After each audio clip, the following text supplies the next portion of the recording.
अस्सलामुअलैकुम दोस्तों साल 2026 ये वो साल हो सकता है कि जब गर्मी सिर्फ एक मौसम नहीं रहेगी बल्कि एक आजमाइश बन जाएगी। जरा सोचें कि अगर आप बाहर निकलें और हवा सांस लेने के काबिल न लगे, जमीन तप रही हो और बादल वक्त पर बरसने से इनकार कर दें। लेकिन सबसे हैरान कुन बात यह है कि यह सब कुछ आपके शहर में शुरू नहीं होता। यह सब शुरू होता है हजारों किलोमीटर दूर समंदर की गहराइयों में एक खामोश तब्दीली से, जो देखते ही देखते पूरी दुनिया के मौसम को लपेट में ले लेती है। इसी ताकत को माहिरीन मौसमियात एल नैनो कहते हैं। और अगर आप ये समझ जाएं कि ये कैसे काम करता है तो शायद आप आने वाले मौसम को अच्छी तरह से समझ सकेंगे। कहानी क्या है, चलिए जानते हैं।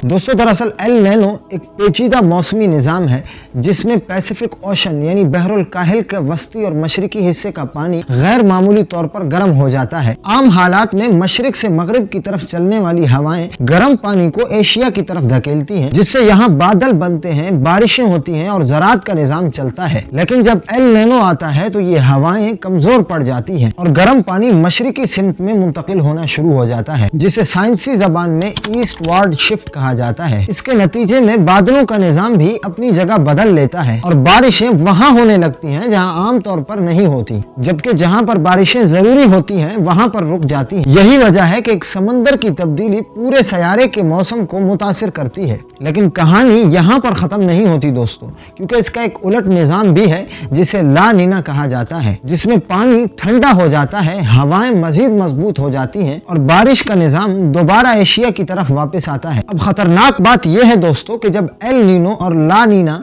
बार बार शिद्दत के साथ बदलते हैं तो मौसम गैर मुतवाजन हो जाता है। कुछ माहिरीन का ख्याल ये है कि आने वाले सालों में हम ऐसे पैटर्न देख सकते हैं जहां एक साल शदीद गर्मी और खुश्क साली हो और अगले साल शदीद बारिशें और सैलाब, यानी एक तरह का डबल इम्पैक्ट पैदा हो जाएगा। और अगर हम तारीख की तरफ देखें दोस्तों तो हमें ऐसे वाकयात मिलते हैं जो सिर्फ मौसमी बहरान नहीं बल्कि इंसानी बहरान बन गए।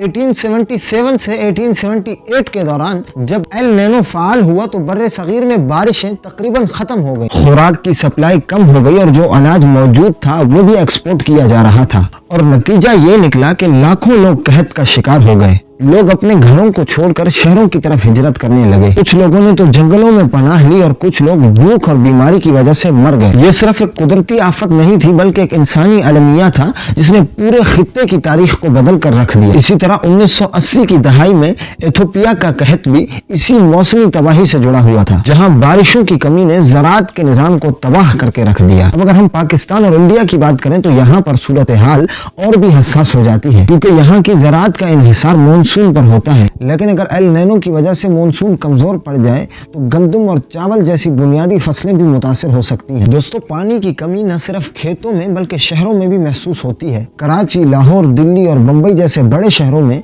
अर्बन हीट आइसलैंड का असर पहले ही मौजूद है, जहां कंक्रीट और इमारतें गर्मी को जज़ब करके दर्जा हरारत को मजीद बढ़ा देती हैं। और अगर इस पर एल नैनो की गर्मी मजीद शामिल हो जाए तो ये शहर रहने के लिए मजीद मुश्किल हो सकते हैं। यहाँ असल खतरा सिर्फ डैम्स तक महदूद नहीं रहता, बल्कि अगर बारिशें कम हो जाएं तो न सिर्फ बड़े आबी ज़खायर मुतासिर होते हैं बल्कि ज़ेरे ज़मीन पानी की सतह ग्राउंड वाटर लेवल्स भी तेजी से नीचे चली जाती है। देही इलाकों में कुएं और बोरिंग खुश्क हो सकते हैं जिससे आम लोगों की जिंदगी मुतासिर होती है। अब सवाल आता है पानी का कि क्या हमारे डैम्स और ज़ेरे ज़मीन आबी ज़खायर इतने मजबूत हैं कि हम एक खुश साली का साल बर्दाश्त कर सकें। हकीकत यह है कि अगर बारिशों का निज़ाम बिगड़ जाए तो ज़राअत ही नहीं बल्कि बिजली की पैदावार भी मुतासिर होती है, क्योंकि हाइड्रो पावर पानी पर इंहिसार करती है। एल नैनो का असर सिर्फ मौसम तक महदूद नहीं रहता बल्कि आलमी मईशत तक पहुंचता है। जब फसलें कम होती हैं तो खुराक की कीमतें बढ़ जाती हैं। चीनी, कॉफी, चावल, गंदम ये सब आलमी मंडी में महंगे हो जाते हैं।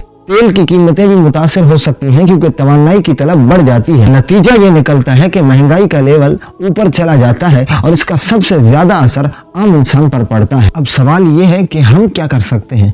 हम एल नैनो को रोक तो नहीं सकते लेकिन उसके लिए तैयार तो हो सकते हैं। پانی کو محفوظ کرنا، جدید آبپاشی نظام کو اپنانا اور ایسی فصلوں کو اگانا جو کم پانی میں بھی زندہ رہ سکیں، اور اس کے ساتھ ساتھ غیر ضروری کام سے باہر نہ نکالنا، بچوں کا خیال رکھنا، یہ سب اقدامات ضروری ہیں۔ اس کے ساتھ جدید ارلی وارننگ سسٹم ہمیں پہلے سے یہ بتاتا ہے کہ کب گرمی، بارش یا خشک سالی آنے والی ہے، تاکہ حکومتیں اور عوام بر وقت تیاری کر سکیں۔ لیکن آخر میں اصل سوال وہی رہ جاتا ہے، جب ہمیں پہلے سے معلوم ہے کہ ایک خاموش تبدیلی سمندر میں شروع ہو چکی ہے اور وہ ہمارے موسم، ہماری زراعت اور ہماری زندگیوں کو بدل سکتی ہے، تو کیا ہم واقعی اس کے لیے تیار ہیں؟ خدا حافظ۔